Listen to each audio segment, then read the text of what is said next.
Okay, so it's another way to praise God. Di ba ganina nag-praise ta sa Ginoo through our singing, through our dancing. We are doing this for the Lord. Dili para sa imong tupad, dili para sa atong tupad, dili para sa galantaw nato sa atong palibot, kundi para ni Lord. And now, ni ana pud ta, it's because of the Lord and because for the Lord. Okay, so ato ta sa 2 Corinthians chapter 9 verses 7 to 8.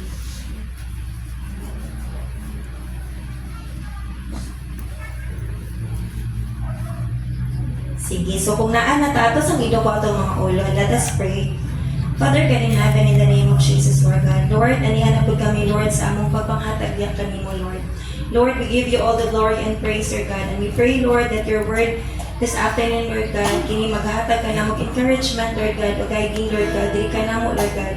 Lord, sa pag-encourage ka na mo, Lord God, sa pagpanghatag kanimo, Lord God. We bless your name and bless us, Lord, in Jesus' name. Amen. Sige. So atong dunganan pagbasa gikan sa verse 7 hangtod sa verse 8. Bisaya ni ako sige.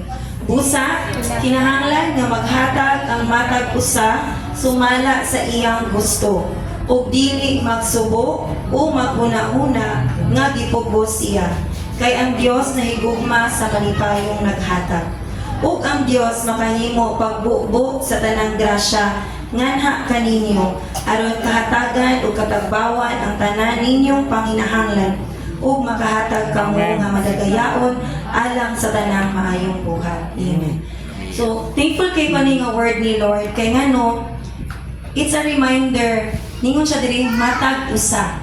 So meaning unsa din siya ato ang kita binagsa nato. No, it is for all of us, kada usa nato. And the Lord is asking us, no, natay reflection today, unsa may atong rason sa pagpanghatag? Ngano man tang muhatag diha ni Lord? Is it out of obligation? Kay obligado tang muhatag? Or is it out of love? Kay nahigugma ta sa Dios? Kay usahay man good, malahi ang ato abang reason sa pagpanghatag. And gi-emphasize ni Lord nga maayo ang pagpanghatag, inubanan ang malipayon nga kasing-kasing.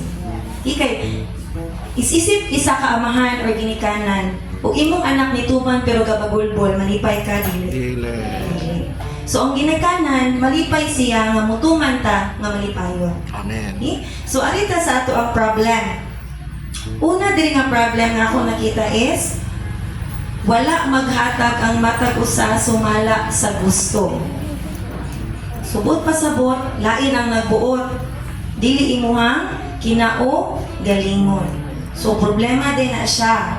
Ikaduha, nagsubo sa paghatag. Naguol ka nga naghatag ka. So problema na siya. Kung muhatag ka, naguol ka, dako kay ng problema kay nga naman. First, ang imong rason sa pagpanghatag aron malipay man ang Dios. Unsa ang paglipay sa Dios kung ikaw mismo naguol ka sa imong gihatag? Okay? And then number 3, gahuna-una nga gipugos siya sa pagpanghatag. Kana ganing napugsan. Kanang pareha ng pagtuman pero napugsan. Because giving is obedience, di ba? Kanang pagpanghatag nato, it's a way of obeying the Lord. Kay iya man ang sugo. No? Sugo ni Lord nga muhatag kaniya. And isip iyang mga anak, it is also our part na mutuman sa sugo sa ato ang amahan. And ingon diri nga problema kung gahuna-una ta nga napuksan. So that is why kani siya nga verses, it's called the cheerful giver. Meaning, kung unsay naa sa imong kasing-kasing, unsay naa sa atong kasing-kasing, mo'y atong ihatag diha ni Lord nga malipayon. Ayaw kaguol kay ano man, I take it personally kay di man gud malikayan sa nga usahay dili kompleto. Kani tinuod siya reality. We always pray for the Lord and that is very very good nga maglain gyud ta because we know that the tithes is holy. It should be separated. But naiba nga naman we are not perfect. Dili ko nagsulti sa imuhang part kundi sa ako ang part. No, sa ako nga personally, naay mga panahon nga dili gyud nako matuman ang akong saad sa Dios. Apan unsay gi-remind ni Lord, whatever nga naa nimo nga willing nimo ihatag ni Lord, you give it to the Lord. Kay ngano man wala na kinahanglan si Lord nga magpadak-anay ta sa atong ihatag diha kaniya. Kaya nga no, sino man ang tag-iya sa tanan? And He is the one who gives us everything. Gipa-realize na po na ni Lord nimo nga, kung kaya na kong ihatag nimo ang tanan, kaya po na nimo ibalik ka na ko ang angay ka na ko. So kung nag-struggle pa ta ng dapita, I know, dili lang ako ang nag-struggle. I have also made it. Nung nakahimo gid ko ana nga akong gilain ang para ni Lord, napoy panahon nga nakulangan ang akong ihatag para ni Lord. But you know what? Si Lord is sometimes ma-feel ka guilty. It's natural. Ma-feel ni mo ang guiltness. Pero, giparimay ni Lord kung sa di ay ang mas importante. Ang halaka ba, the amount bagyod sa imong gihatag or your heart to give. So, gi-remind ta ni Lord, if we have the heart to give, everything will follow. Kung nahigugma ta sa Dios, dili lisod ang pagtuman niya. Amen? Siguro, struggle pa ta because we are on the process. Dili man na siya automatic. Dili na siya dali-dali dayon. But it is a process. And you will see how great our God is. So, naa siya diri mga pagsaad. Ingon siya diri sa number 1, ang Dios nahigugma sa malipayong naghatag. Mo dyan pinakauna. So, kung ikaw mismo nalipay ka sa imong paghatag, ang Dios nalipay nga nidawat sa imong gihatag. Amen? Sumala sa atong gusto, magmalipayon sa atong paghatag o maghatag nga kinasing-kasing. Number 2, ang Dios makahimo pagbukbok. Ang first kidaino nga ang atong malipay ta is kana yung nahimuot si Lord nato. Aside from that, napagod siya additional. No? Aside gagihatagan pa ta niya sa atong gikinahanglan, ingon pa siya diri, makahimo siya pagbubo sa tanang grasya. Dili lang financially. No? Also spiritually, also emotionally, mentally, tanan, physically, ibubo na ni Lord diri ka nato. Aron kahatagan tao, katagbawan ang tanan natong panginahanglan.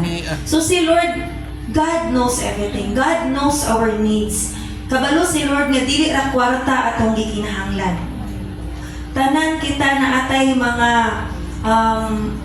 si tawagan na Bisaya kanang suliran ba sa itong kinabuhi. No? Kita tanan na atay mga tagsa-tagsang panginahanglan.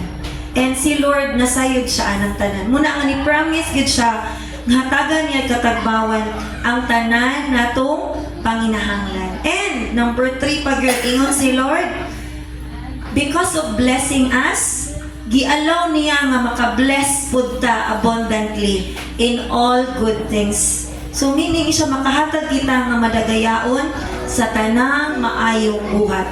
That is why nga makahimo ta og share. Mutay ka nang bisag wala ka pero naa kay mahatag. Because it is the heart nga gihatag ni Lord nimo. Kabalo si Lord na mura na imong kwarta pero willing kang mo give up kay tungod na ay buluhaton sa simbahan. Willing kang mo give up kay kabalo kang mas makatabang siya daghan. And naa ka anang faith ba nga okay ra Lord napabitay umalabot. So labi kay na siya kung ginahold ni hawiran ni Lord. Nga naman it's because sometimes like natay activity napunay panahon nga na ako'y kwarta. Pagka ng kwarta, supposed to be na anay paingnan. But it's because nga, kabalo ko nga, mas daghan ang malipay. Kaya it is for God's work. I am willing to sacrifice. Kaya nga naman, kabalo ko nga naapay more ihatag si Lord. Amen. And thankful because, kung naman ato na ginang na-experience. Proven and tested na gina, wala kita biyang ini Lord until the end. Sige, so, before ta mo give ni Lord, let us search our hearts. Kana ganing atong susiho ng atong kasing-kasing. You know why? Because God already searched our hearts. Gilantaw na sa Dios ang atong kasing-kasing. Karon kita na po ang mulantaw sa atong kasing-kasing.